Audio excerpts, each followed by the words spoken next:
Saludos, estimados participantes. Es un agrado poder estar en contacto con ustedes, poder comunicarme por esta vía. Mi nombre es Juan José Paredes, voy a ser su facilitador en la cátedra de Derecho Contencioso Administrativo. Eh, Esta es una cátedra bastante especial, mezcla conceptos del derecho administrativo con el derecho procesal, en lo que se entiende como un estudio de lo que es la jurisdicción contencioso administrativa en Venezuela. En esta cátedra vamos a analizar distintos temas, como lo es el análisis y la evolución del derecho contencioso a lo largo de la historia, lo que es el sistema contencioso en Venezuela, lo que son las características propias del proceso contencioso administrativo venezolano, la jurisdicción contencioso administrativa y su estructura, los distintos tipos de acciones judiciales a los cuales pueden acceder los usuarios, los ciudadanos, y lo que es el proceso, empezando por la interposición del recurso, pasando por la etapa de pruebas, la celebración de la audiencia, la sentencia, la ejecución de la sentencia, y terminaremos la materia abordando lo que son los distintos medios especiales en los cuales se puede basar la jurisdicción contencioso administrativa en Venezuela. La materia va a constar de 4 unidades temáticas, va a conseguir de igual manera cuatro temas, ¿no? Y 4 actividades. La primera va a ser un cuestionario, la segunda va a ser un análisis de caso, la tercera va a ser un cuadro comparativo y la cuarta va a ser una exposición individual. El material recomendable con respecto a esta asignatura es cualquier material relacionado o que haya sido redactado por el maestro Alan Bruber Carías y por el maestro eh, Víctor Hernández Mendible o el maestro Araujo Juárez. Araujo Juárez. Sin nada más que acotar, quiero darles de nuevo la bienvenida, quiero agradecerles y quiero felicitarlos por haber llegado hasta este punto de la carrera, ya falta poco y no desanimemos, ¿no? El primer tema y la primera unidad temática es la concerniente a lo que es el sistema contencioso administrativo. ¿Cómo nace, cómo surge el sistema contencioso administrativo en Venezuela o en general en el mundo? Nace como un mecanismo o una forma mediante la cual los ciudadanos pueden hacerle frente al poder del Estado. En cierto tiempo, lo que era la figura del Estado, una figura bastante poderosa y que se terminaba consolidando en una sola persona. Por ejemplo, el rey Enrique VIII, el rey Car,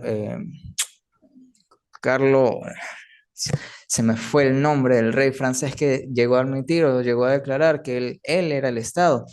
¿No? ¿Qué significa esto? Que él era el que tenía la potestad de poder dictar las leyes, el que tenía la potestad de poder ejecutar las sentencias y que ponía la potestad de ejecutar las leyes que éste dictaba.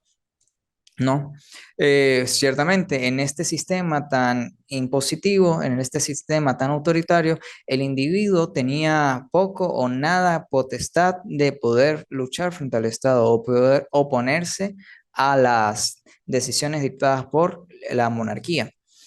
Después, y ya con la consolidación del Estado moderno y el constitucionalismo moderno, se fueron afianzando una serie de teorías políticas, de teorías jurídicas y teorías sociológicas en aras de la consolidación del Estado de Derecho. Una de las más importantes era lo que era la separación de poderes, el principio de legalidad y la responsabilidad administrativa. Todas estas teorías enfocadas con un único sentido, lograr la sumisión de la administración pública al derecho, ¿no?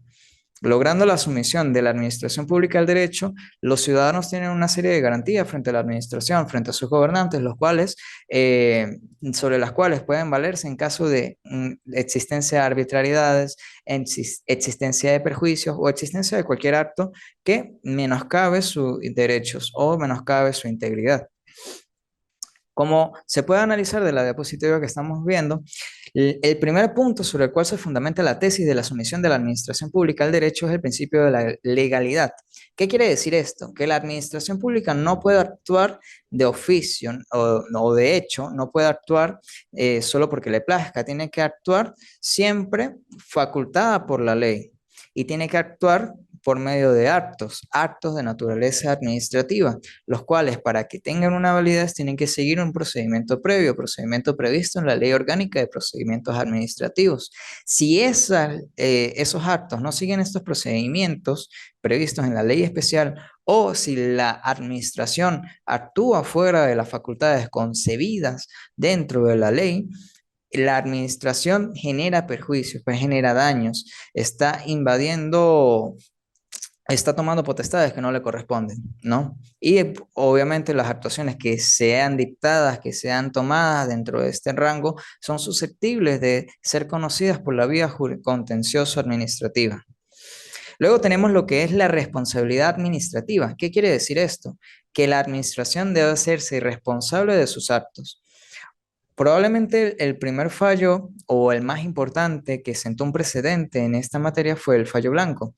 El fallo blanco, y lo vamos a analizar un poco más adelante, pero les adelanto, es un fallo que fue dictado durante los principios de la República Francesa, después de la Revolución Francesa, en el cual un camión del servicio público atropella a una persona y genera la duda, ¿cómo es el régimen aplicable? ¿Quién tiene la responsabilidad? Si es un servicio público, el responsable es el Estado, ¿no?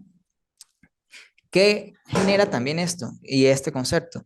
De que el Estado tiene que hacerse responsable de aquellos actos. Si genera un perjuicio, tiene que hacerse responsable de ese perjuicio y tiene que responder patrimonialmente si hubiera sido el caso, ¿no? Me establece el Código Civil en el artículo 1185 que quien ocasiona o genera un daño a otro está obligado a repararlo, independientemente si actuó con culpa o dolo, ¿no? Está en la obligación de repararlo. Y este principio general de lo que es la responsabilidad se puede aplicar también en lo que es el derecho administrativo, haciendo sus respectivos paralelismos. El último punto que genera o sobre el cual se basa la tesis de la separación de funciones de la sumisión de la administración pública al derecho es la separación de las funciones administrativas. Esta es una tesis que viene saliendo de las teorías de John Locke. Ese es un filósofo inglés y que después serían ratificadas por el barón de Montesquieu en su obra El espíritu de las leyes, ¿no? Señala de que existe un riesgo de que se cometan arbitrariedades, de que se cometan abusos por parte de la administración, por parte del Estado, si todo el poder recae en una sola persona, lo que yo les decía de este rey francés, que pues, se manifestaba de que él mismo era el Estado porque él siempre hacía todo, ¿no? Para que haya un efectivo manejo del Estado, para que ese Estado sea transparente, para que este Estado no genere daños a los administrados o no cometa arbitrariedades, es necesario que se separen las funciones. Y ese autor señalaba al menos tres funciones: la función judicial, la función ejecutiva y la función legislativa, la primera cumplida por los tribunales de la República, la segunda cumplida por el Poder Ejecutivo, en este caso el presidente, los ministerios y el Poder Ejecutivo en general. Y la función legislativa cumplida por la Asamblea Nacional, el Congreso, el órgano que esté llamado a cumplir con la función legislativa a nivel nacional. Tenemos lo que es el aspecto legislativo, la redacción de las leyes. El Ejecutivo le corresponde ejecutar esas leyes. Y por último, la parte judicial, que es velar por el cumplimiento efectivo de las leyes, ¿no? Tenemos también lo que son los medios de control de la actuación de los poderes públicos. Cuando entendamos el Estado, tenemos que entender de que está actuando por medio de los poderes públicos. Y esos medios, ese poder es susceptible de ser objeto de un control. Este control puede ser institucional o no institucional. Cuando estamos hablando del control institucional, podemos decir que se trata del poder que ejerce el sistema legislativo sobre el poder ejecutivo como responsable de las actuaciones del poder público en general, y la de las actuaciones de los órganos del poder público nacional. ¿Qué quiere decir esto? Estamos volviendo otra vez a lo que es la tesis de la separación de los poderes. El Estado moderno, el Estado democrático y el Estado de Derecho se fundamentan en lo que es la tesis de separación de poderes, como no solo separar funciones y ya, sino también como un sistema de contrapeso en el cual cada parte del poder público nacional puede ejercer un sistema de contrapeso, de vigilancia, de supervisión de las actuaciones del otro poder, ¿no? Normalmente la función contralora suele ser realizada por la Asamblea Nacional, por el poder legislativo, ¿no? De cada país. sobre las actuaciones principalmente de la administración pública siendo dirigida por el Ejecutivo Nacional como cabeza de gobierno. Luego tenemos lo que es el control político, que también suele ser utilizado, que también suele ser realizado por la Asamblea Nacional por el Poder Legislativo.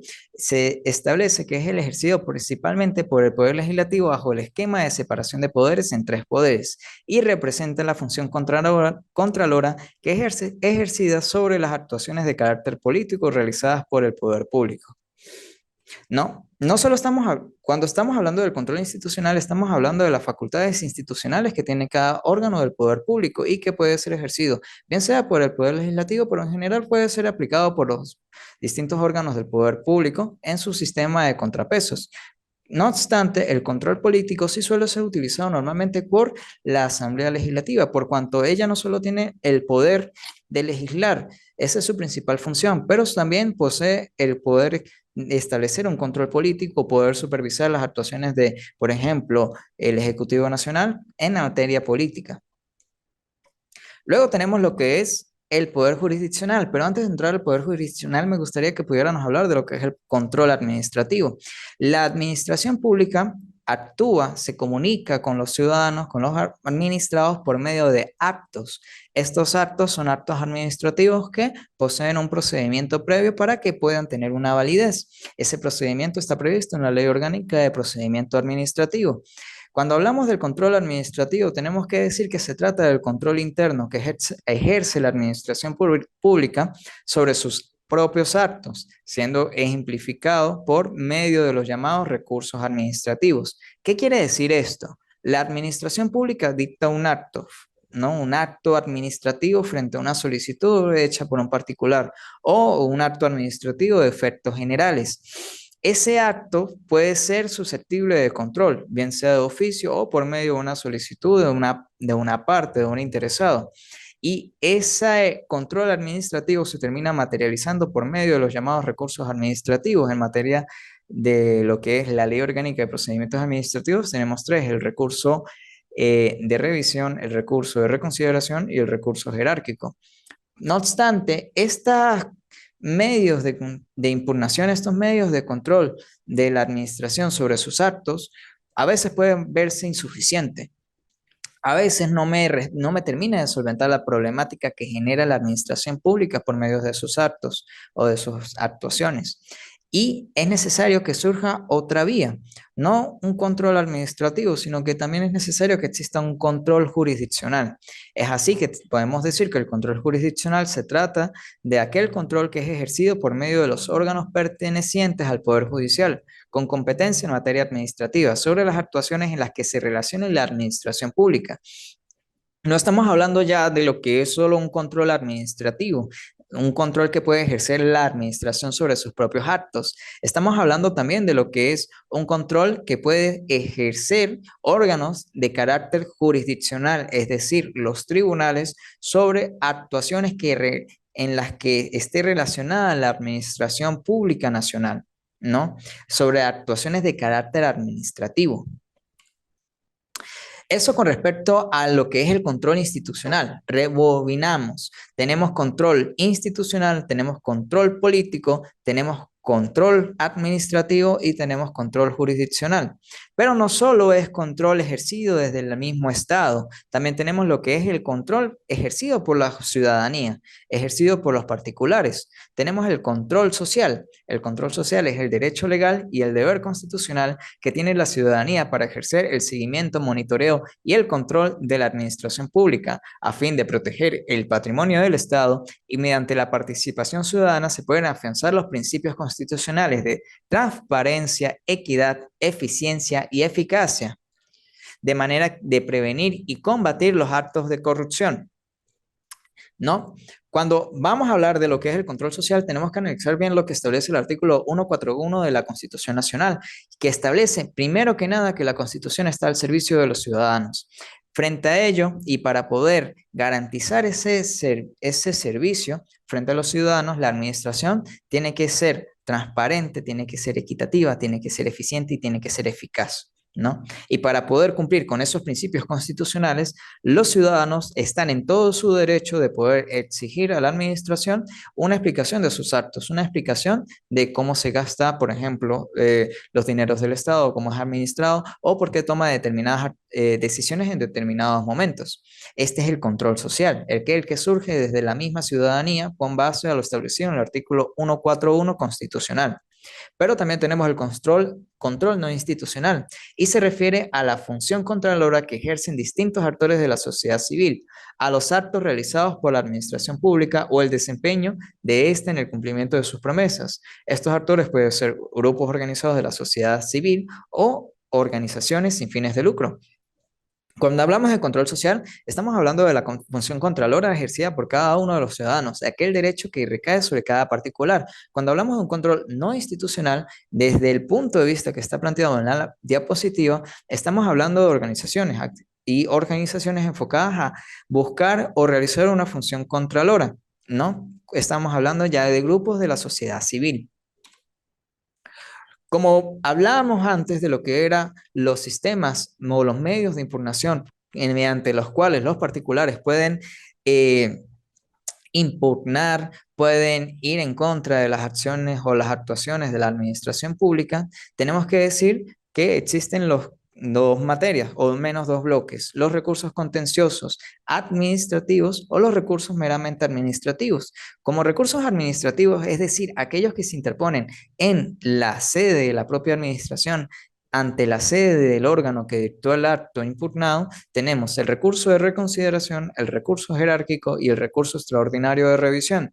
El recurso de reconsideración es un medio de impugnación bastante básico, es el primer medio de impugnación que se le propone al ciudadano, al administrado, para poder revertir una decisión de la administración. Supongamos que el administrado hace una solicitud ante la administración.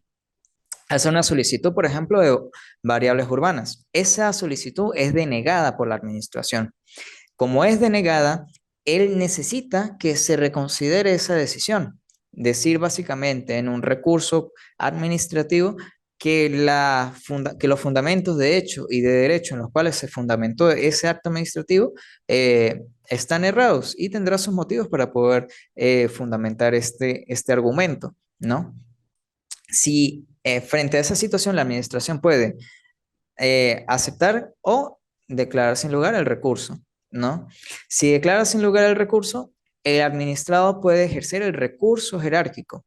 En una especie de paralelismo o una especie de analogía, este vendría siendo una especie de apelación, ¿no? Supongamos que se niega ese recurso de reconsideración sobre la solicitud de variables urbanas, ¿no? El administrado puede interponer un recurso jerárquico sobre ese recurso de reconsideración para que la autoridad superior jerárquica inmediata a la autoridad que dictó el recurso de reconsideración dicte un acto administrativo pronunciándose sobre la validez o no de la solicitud hecha por el particular, ¿no? Es una especie de apelación, siempre va a conocer la autoridad administrativa superior, jerárquica, inmediata, aquella que dictó el auto en primer lugar. Esos son los dos principales que tenemos y son los dos ordinarios. Estos son, por ejemplo, estos son los que normalmente se aplican en la práctica. También tenemos el recurso extraordinario de revisión, el cual con una serie de requisitos, por eso se dice extraordinario, porque no necesita, porque se necesita de circunstancias específicas para poder interponerlo, se busca la nulidad del acto. Por ejemplo, ¿cuáles son estas circunstancias? De que la autoridad que lo dictó, por ejemplo, no tenía nombramiento, o que, por ejemplo, se evidencian casos de corrupción, o circunstancias de gravedad y que tengan un carácter especial que ameriten una revisión del acto y una posible anulabilidad. Luego tenemos la vía judicial. Como bien dijimos en el punto del control institucional, a veces aquellos recursos administrativos, a veces ese control administrativo que se puede ejercer sobre la administración, sobre sus propios actos, puede resultar insuficiente. Es por ello que surge lo que es el control judicial, el control jurisdiccional sobre los actos administrativos, previendo la jurisdicción contencioso administrativa, una jurisdicción especial relacionada con los actos administrativos una serie de acciones mediante las cuales los usuarios, los ciudadanos puedan valerse para poder defender sus derechos frente a la administración. Dentro de los primeros grupos de acciones tenemos las acciones mero declarativas. Son aquellas, por ejemplo, las vías de hecho, aquellas situaciones en las que me interesa es determinar una situación en concreto, determinar la existencia de un derecho o no. Esas acciones no constituyen el derecho en sí, no cambian situaciones jurídicas, no condenan al pago de la administración, solo determinan o solo necesito que me establezcan o me, me verifiquen la existencia de un derecho o una situación en concreto. A diferencia de esto, sí tenemos las acciones constitutivas, acciones que buscan crear derechos, cambiar derechos o extinguir derechos o los efectos de un determinado acto. Dentro de este tipo de acción constitutiva tenemos la principal acción ejercida dentro de la jurisdicción contencioso administrativa, como lo es la acción de nulidad, ¿no? Es una acción que tiene un efecto en concreto y es generar o extinguir los efectos de un acto administrativo. Luego tenemos las acciones de condena, son aquellas acciones en las cuales su objetivo o su fin último es buscar un resarcimiento, el pago o una suma líquida y exigible por parte de la administración a los ciudadanos. Y luego tenemos las acciones ejecutivas, que son aquellas acciones enfocadas a ejecutar una sentencia, aquellas acciones destinadas a ejecutar una medida cautelar, pero que se fundamenta únicamente en el poder de ejecutoriedad del juez contencioso. Pasamos a analizar lo que es el sistema contencioso administrativo en general. En primer lugar, tenemos que decir que este se constituye sobre el conjunto de normas que rigen la solución por vía jurisdiccional de los litigios administrativos. Se trata, pues, de una controversia con la administración contra actos o vías de hecho de esta que lesionen los derechos subjetivos de uno o más particulares. Vamos a desglosar un poco esta definición. En primer lugar, tenemos que decir que es un conjunto de normas que rigen la solución por vía jurisdiccional. Cuando hablamos del sistema contencioso, tenemos que decir, volvemos a lo que es el principio de legalidad, tiene que tener un sistema de normas que me señalen primero cuál va a ser la distribución de los órganos, pero que también me señale un sistema de vías mediante los cuales los participantes, los ciudadanos, los administrados puedan valer sus derechos por la vía jurisdiccional, ¿no? En este caso tenemos en primer lugar lo que es la Ley Orgánica de la Jurisdicción Contencioso Administrativa y tenemos normas especiales que regulan sistemas contenciosos especiales que veremos en próximas clases. Luego tenemos que decir que se trata pues de una controversia con la administración contra actos o vías de hechos de esta. ¿Qué quiere decir esto? Que es una jurisdicción de carácter especial. ¿Por qué es una jurisdicción de carácter especial? Porque tiene sujetos especiales con derechos propios, como lo es la administración pública en este caso concreto. Este sistema contencioso, la jurisdicción contencioso administrativa, únicamente va a conocer aquellos actos en los cuales esté relacionado la administración pública o actos de naturaleza administrativa, como lo son los actos de autoridad, ¿no? Siendo estos actos o vías de hecho, que es una vía de hecho, es aquellas situaciones en las cuales la administración pública realiza un acto, pero no está fundamentado en un acto administrativo. Y por último, que lesionen los derechos subjetivos de uno o más particulares. No es necesario que lesionen que un acto administrativo o que el accionar de la administración lesione un número indeterminado de personas o los derechos de un número indeterminado de personas. Basta con que un solo particular se vea lesionado por parte de la administración para que éste acuda a los órganos del sistema contencioso administrativo y hacer valer sus derechos por medio de las acciones que vimos anteriormente, acciones de condena, acciones mero declarativas, acciones constitutivas, para poder ejercer sus derechos. ¿Dónde tiene su origen? ¿Cuál es su base? El sistema contencioso tiene su base en Francia con la promulgación de la ley 1124 y ratificado prácticamente por medio del fallo blanco, aquel fallo que yo ya les comentaba anteriormente, proferido por el Tribunal de Controversias en fecha 8 de febrero de 1873, según el cual la responsabilidad del Estado por los daños causados a particulares por el hecho de las personas que éste emplea para la prestación de un servicio público no puede regirse por los principios del Código Civil, ya que ésta no es ni general ni absoluta, sino que tiene reglas especiales que varían de acuerdo con las necesidades del servicio y el deber de conciliar las prerrogativas del Estado, de un lado, y los derechos de los particulares, de otro. ¿Qué quiere decir esto? Volvemos al caso Blanco. Es una situación en la cual un servicio público, un camión perteneciente a un servicio público generó un daño a un particular.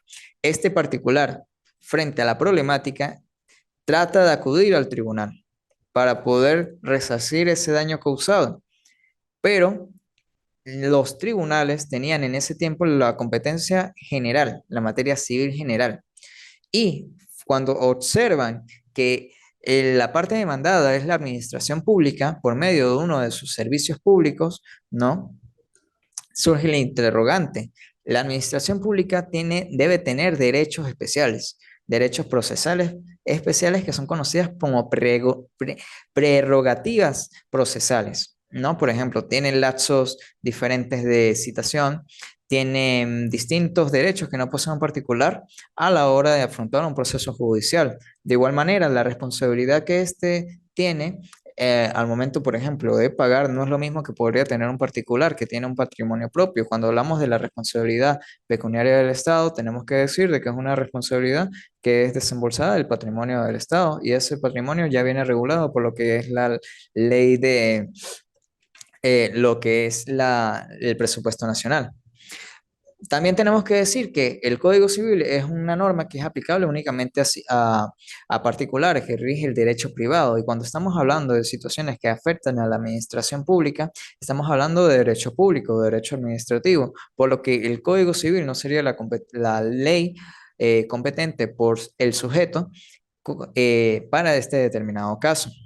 Por lo que es necesario, y frente a esa problemática, que nazca una nueva jurisdicción, que nazca una nueva serie de tribunales y que nazca una nueva serie de normas procesales enfocadas a regular no solo lo que son las prerrogativas de la administración, los tipos de procedimientos aplicables, los derechos de los ciudadanos o los tipos de acciones que pueden ventilarse en este tipo de casos, sino también la ejecución de la sentencia o normas parecidas que regulen aspectos concretos del proceso que tomen en cuenta las características del sujeto, de los sujetos implicados y que propongan una mejor vía que la vía civil, como vía general. Este sistema fue evolucionando. Tenemos que decir que fueron naciendo principalmente sistemas o tribunales que eran ajenos al Poder Judicial, otros sistemas que nacieron dentro del Poder Judicial.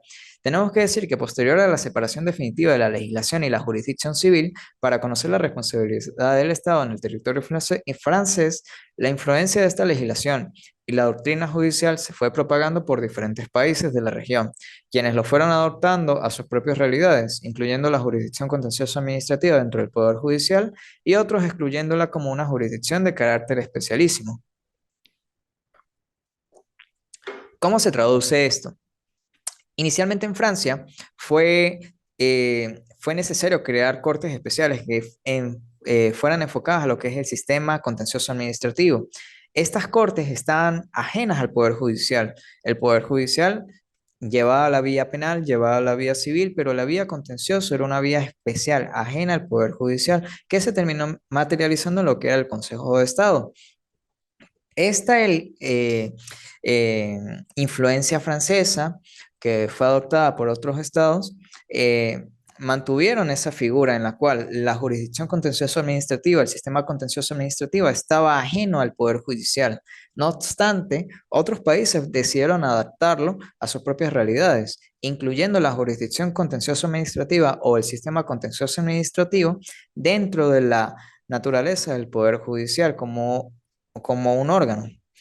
Por ejemplo, en Francia se posee el Consejo de Estado, al igual que en Colombia. El Consejo de Estado dicta y es la máxima autoridad con referente a los problemas de carácter contencioso administrativo, que resuelve controversias de carácter contencioso administrativo y que también tiene otro tipo de funciones, como por ejemplo la función consultiva. Se les consulta lo que es aspectos de políticas públicas, aspectos de sanciones de leyes, aspectos de criterios. La doctrina de estos consejos de Estado puede ser aplicable por distintos tribunales en esos determinados países, pero tenemos que entender de que a pesar de que la estructura puede ser asimilable a un tribunal, no es un órgano que pertenezca directamente al Poder Judicial, es un órgano externo, por cuanto la naturaleza de la jurisdicción contencioso administrativa es una naturaleza especial.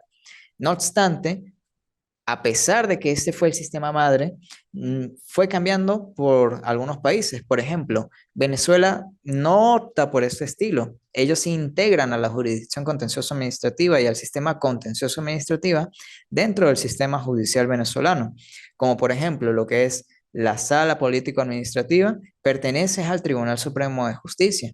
La Sala Político-Administrativa es la máxima autoridad, como lo sería en el caso colombiano el Consejo de Estado, que es la máxima autoridad en materia contencioso administrativa en Venezuela sería la Sala Político-Administrativa, que es una sala de las que pertenecen al Tribunal Supremo de Justicia como órgano rector de la materia judicial en Venezuela.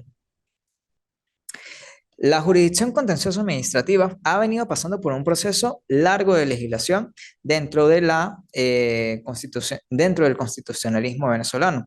La primera normativa que viene a regular es la de 1830, la primera constitución de la República de Venezuela después de su separación de la Gran Colombia, y criterio que después sería más o menos ratificado por la constitución de 1864 después de la Guerra Federal.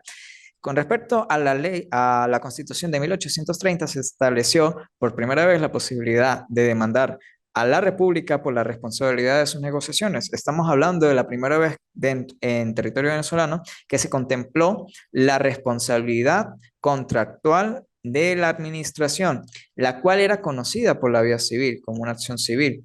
Después, en la Constitución de 1864 se atribuyó a la Alta Corte General competencia para conocer los juicios civiles cuando se demande a la República.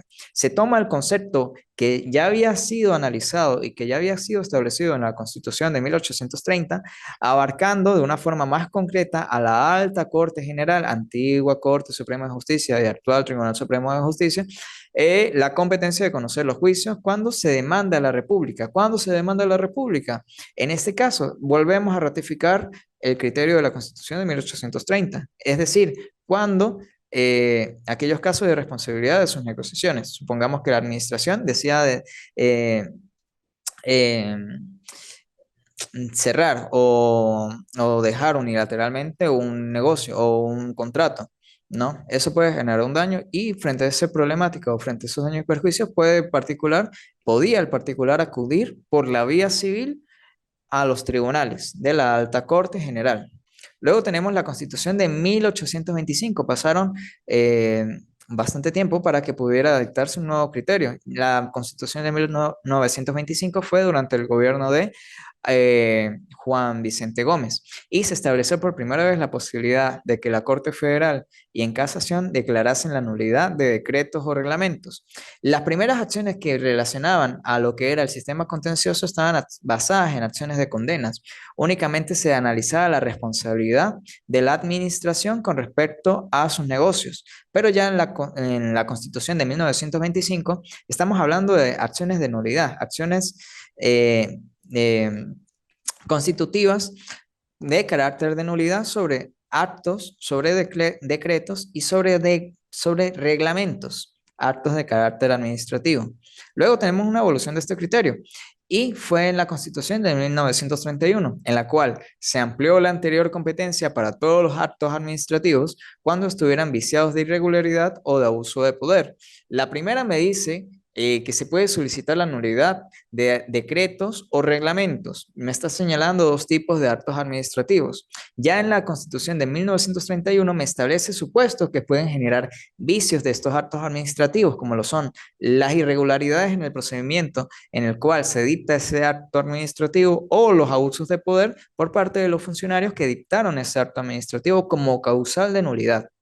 Esto fue en 1931. La posterior fue la Constitución de 1961, que señaló que la Corte Suprema de Justicia tuvo competencia para conocer la nulidad de distintos actos administrativos de efectos generales o particulares contrarios a derecho o por desviación de poder. Me señala otra vez lo que yo les decía, la acción por excelencia dentro del sistema contencioso es la acción de nulidad. La nulidad de actos administrativos de carácter general o particular contrarios a derecho o por desviación de poder. Me señala primero la acción la acción más importante del sistema contencioso, la acción de nulidad. ¿Nulidad sobre qué tipos de actos? Sobre actos de naturaleza general o sobre actos de efectos particulares. Y me señala distintos tipos de circunstancias que pueden generar esa nulidad del acto, como por ejemplo que sea contrario a derecho, un cambio de lo que se decía, irregularidad en el procedimiento o por desviación de poder, que es un caso similar o asimilable a lo que es el abuso de poder. Por último, se tiene que decir que se ratifica mediante la Constitución de 1999, la Constitución vigente, en la Sala Político-Administrativa del Tribunal Supremo de Justicia la competencia señalada en la Constitución del año 1961. ¿Cuáles son las características del sistema contencioso? Ya analizamos la evolución constitucional. ¿Cuáles son las características? Primero, lo que es una jurisdicción contencioso administrativa. Es una jurisdicción que versa siempre sobre cuestiones de controversias administrativas. No es posible mediar, siempre van a ser procesos judiciales, procesos de carácter controvertido y controvertido con referente a la administración pública nacional. Luego tenemos que decir que ejerce el control de la administración, ejerce el control jurisdiccional, el control institucional por vía jurisdiccional de la administración, ¿no? De los actos que ésta dicta y las implicaciones de estos frente a los particulares. Ejerce el control de la actividad de los entes públicos. Permite supervisar por medio a los ciudadanos el actuar de los distintos órganos que pertenecen al Poder Público Nacional. Por ejemplo, órganos que dictan actos administrativos que lesionan a los particulares o distintas vías de hecho o, por ejemplo, irregularidad o incumplimiento en los servicios públicos. Y por último, ejerce el control de la legalidad y legitimidad. Volvemos al punto anterior. Analiza por medio de la vía contencioso administrativa las irregularidades o el cumplimiento del derecho en la promulgación de un acto administrativo y la legitimidad de las autoridades que dicta ese acto administrativo. Por último, ya para terminar, tenemos lo que es el carácter subjetivo del derecho contencioso administrativo. Tenemos que decir que inicialmente el derecho contencioso administrativo estaba enfocado a lo que era el análisis de lo que es el derecho, ¿no? La parte procedimental, ver si se cumplieron con los requisitos legales para poder dictar un acto administrativo. Y por eso es que históricamente la acción más importante en materia de contencioso administrativa es la acción de nulidad, porque si no se cumplieron con los requisitos legales para poder dictar ese acto, o si ese acto fue dictado por una autoridad incompetente, ese acto debe ser declarado nulo. Y únicamente la función del juez pasaba por revisar los requisitos legales con respecto a ese procedimiento administrativo que terminó en un acto administrativo. No obstante, la evolución del derecho contencioso administrativo fue poniendo cada vez como un punto más importante al carácter subjetivo del mismo. Es decir, ¿qué implicaciones tiene ese acto impugnado? ¿Por qué fue impugnado? ¿Es que acaso lesiona derechos? Si lesiona derechos, ¿qué tipo de derechos y qué tipo de indemnización podría generar? Ya no me interesa tanto quedarme únicamente con el aspecto legal o el aspecto procedimental del acto administrativo, ver si el acto administrativo es válido o no, sino también me interesa ver si este genera un daño a los particulares. Me interesa saber cuál es el alcance en la vida del particular y el particular termina tomando en el sistema contencioso actual un mayor peso o una mayor importancia en la toma de decisiones por parte del juez contencioso administrativo. Con esto terminamos la primera unidad temática. Quisiera agradecerles por haber llegado hasta aquí, por prestar su atención. Les recuerdo que la primera actividad es un cuestionario. El cuestionario tiene 10 preguntas. Son preguntas de verdadero y falso, preguntas de selección múltiple. Lo único que se va a evaluar es lo visto en esta unidad temática, es decir, las características del sistema contencioso administrativo, los distintos medios de control institucional del Poder Público Nacional, el carácter subjetivo del derecho contencioso administrativo o hablar de algunas constituciones. Pero en aspectos generales todo se encuentra en el material visto hoy en clase. Quiero que decirles que estoy en contacto, que estoy pendiente. Si ustedes tienen alguna duda, pueden comunicarse conmigo por medio de la plataforma o por mi número telefónico que está en el plan de evaluación. Sin nada más que acotar, me despido, les deseo el mayor de los éxitos en este nuevo periodo académico, falta poco y quedo pendiente. Hasta luego.